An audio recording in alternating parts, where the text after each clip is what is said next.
Good evening, ladies and gentlemen. It's a huge pleasure to be here at the Emmanuel Hall once again and to address you at this conference. You'll notice I'm the last speaker before the Q&A session. I've got used to being the last speaker, haven't I? In a couple of weeks' time, it'll be 14 years since I was first elected to represent my home constituency of North West Leicestershire. And I have literally spoken in the chamber of the House of Commons on thousands of occasions. However, I must admit this evening I'm feeling a little bit nervous. You'll have noticed over the last 18 months I'm not actually used to addressing an audience anymore.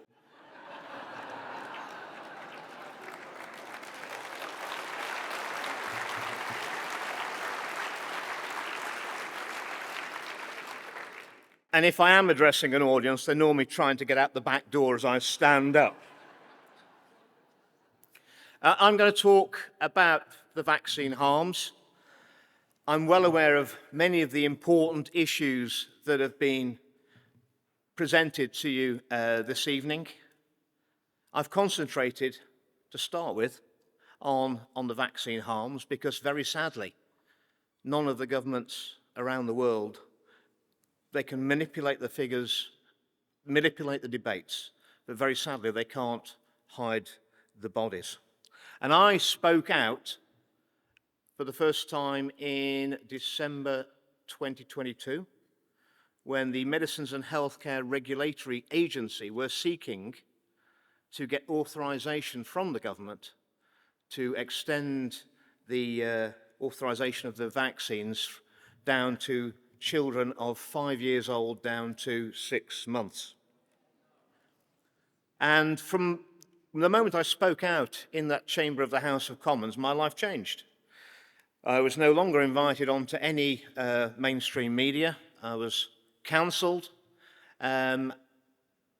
Colleagues I'd known in the House of Commons for years turned their backs on me. But something else happened. I got thousands and thousands and thousands of emails from people all over the world who were vaccine harmed or vaccine bereaved. So I lost a lot of friends, but I made a lot of new friends. Perhaps my old friends weren't my friends after all.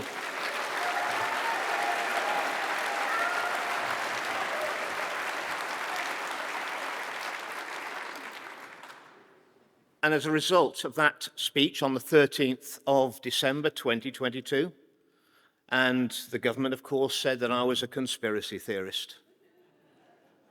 But what I will tell you is that mysteriously, our government in the UK is one of the few governments that never dared authorize those vaccines for little children and babies. And that was worth it.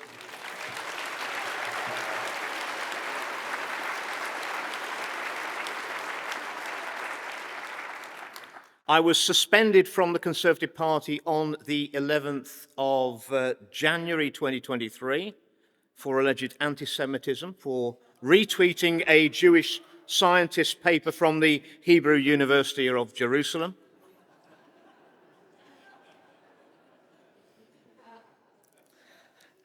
And before I was actually thrown out of the party, I had a meeting with a party grandee, and I explained my concerns for an hour and a half about the safety and efficacy of the COVID-19 so-called vaccines. I also raised my concerns about the midazolam and morphine, NG163, and I was listened to with a rather sad look in their eyes as they looked on me. And at the end of the meeting, I said, well, what do you think? And they said calmly, Andrew, there is currently no political appetite for your views on the vaccines. There may well be in 20 years' time, and you're probably going to be proven right. But in the meantime, you need to bear in mind that you're taking on the most powerful vested interest in the world with all the personal risk for you which that will entail. And I told them, I'm out of here, this meeting's over.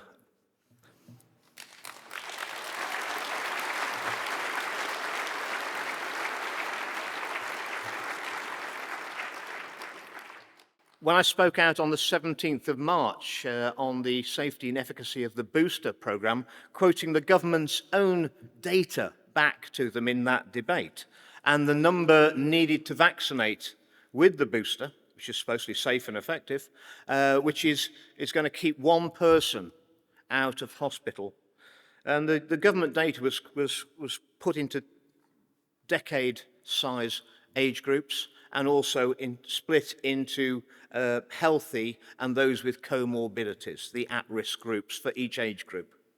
And from memory, the healthy 40 to 49-year age group, you had to boost, according to the government's own figures, 934,400 people to keep one person out of hospital presenting with COVID-19.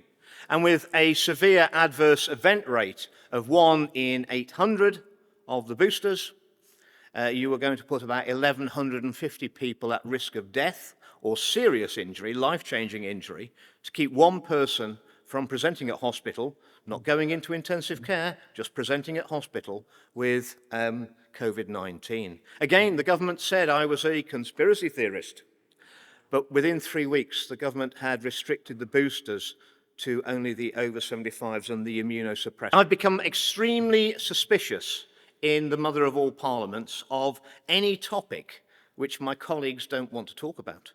They don't want to talk about the safety and efficacy of the vaccines. They certainly don't want to talk about excess deaths. They don't want to talk about the WHO instruments, the amendments to the international health regulations, and the so-called pandemic accord or treaty or agreement. Well, I can assure you, I don't think anybody in this room has agreed to those instruments, and I can assure you that no one in North West Leicestershire has agreed to them, and their representative will not be voting for them when they come forward.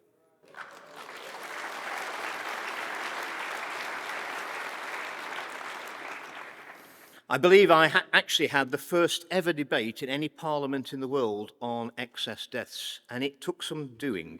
I applied 26 times from January 2023.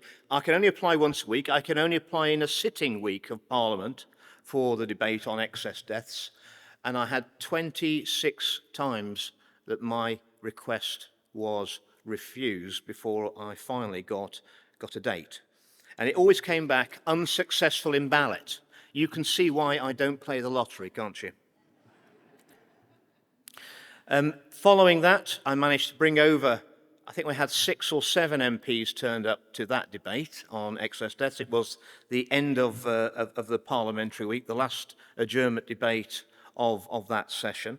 On December the 4th, I raised the money and got some medical experts and scientists over from America and the UK, and we presented to a lot of MPs, 24 MPs in a committee room, and I had greats like Robert Malone, the scientist who discovered the mRNA technology. I had Dr. Pierre Corey, I had Dr. Ryan Cole, I had the excellent Professor Angus Dalgleish, and I also had Steve Kirsch, the analyst over from America. And following that, I managed to get a debate for 90 minutes in Westminster Hall on the 16th of January this year. And we actually had 26 members of Parliament turn up, which is a bit of a record. Out of 650, that is lamentable when we're talking about an issue, excess deaths, are affecting every constituency in the country. I spoke for half an hour. There was enough attendees that the backbench contributions were limited to 3 minutes. That is completely unacceptable at a debate of that importance, which I think was belittled by us being in Westminster Hall and not the main chamber, given that so many people have lost loved ones over the last few years. But I got them to sign up, and despite the pushback, a week today, should be having a 3-hour debate in the main House of Commons on the COVID-19 pandemic response and excess deaths. And I want you all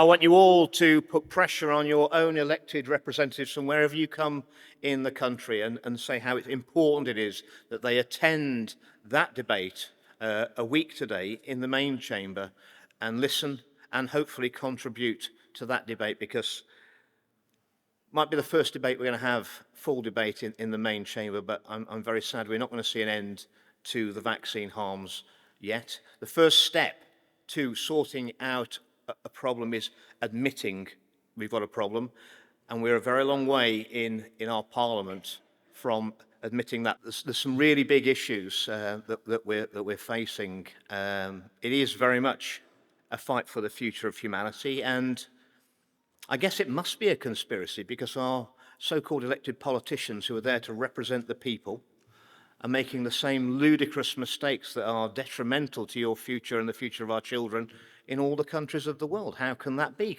How can they all have lost their collective minds at the same time? But I'm confident that we are going to win through. I'm confident in the future of humanity. We have to be confident for our children and our grandchildren. And so I'm going to end my address to you here, and I'm going to play a hopeful message, I think, that I recorded last October. So I hope you'll enjoy this. Hello, my friends, and thank you for joining me here at Bridgen on the Hill Church. As you know, this place is very special to me, and it's not unlike thousands of other beauty spots which dot across the landscape of our nation, which means so much to local people, grounding them in a deep sense of place that is both unique and universal. This church is most famous really for two things: the view you can see as far as Nottingham on a clear day, and the rare Saxon carvings. A monastery was built here when the Kingdom of Mercia was at the height of its powers, with some very beautiful carvings which we've retained today. In the 10th century, the Kingdom of Mercia and the other Anglo-Saxon kingdoms united to form a new nation, England, or Angelander, the land of the Angles, a nation that has stood proudly for centuries, weathering changes, celebrating victories, always moving together, moving forward.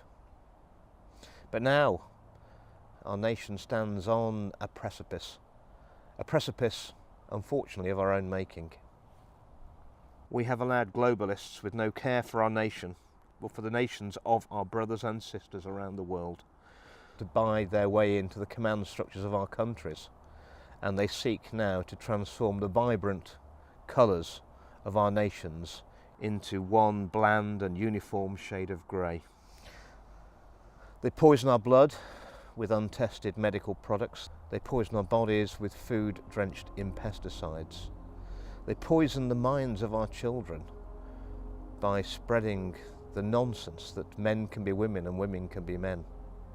They poison our very freedom by trying to take away the energy that we heat our houses with, we light our way with, that's driven our progress throughout the centuries, and package it up and redistribute it to us as they see fit.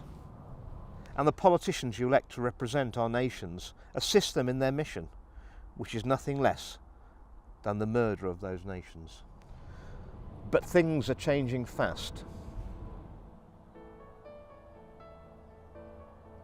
The control mechanisms of these globalists are actually a house of cards glued flimsily together by the compliance of the masses in ignorance of their true power. The overreach of COVID has slapped many of us, myself included, wide awake. Movements around the world are saying no and reaching back to their own nations, and realise if they rest on their own sovereignty, the house of cards can easily be pulled apart.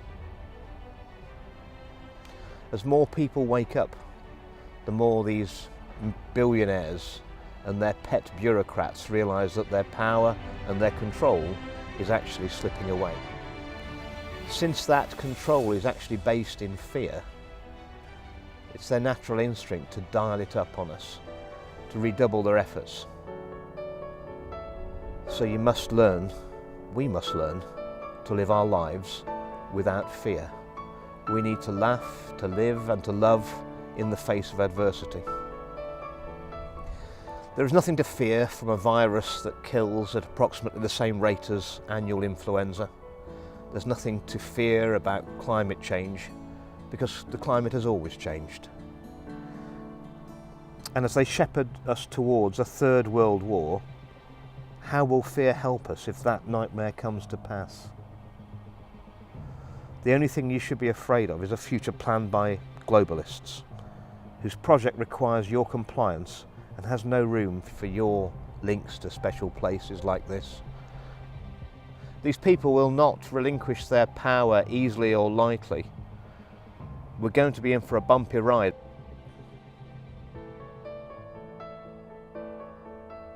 But when it's over, and it will be over, we will be able to build a new nation, something better than we had before.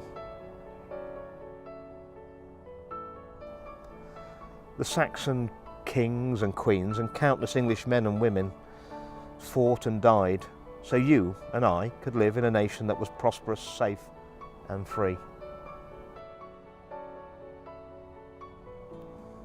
The globalists have a different plan for our future, but all we have to say is we will not comply. All we have to say is no. And their plans are dead and buried. Thank you very much for listening to me.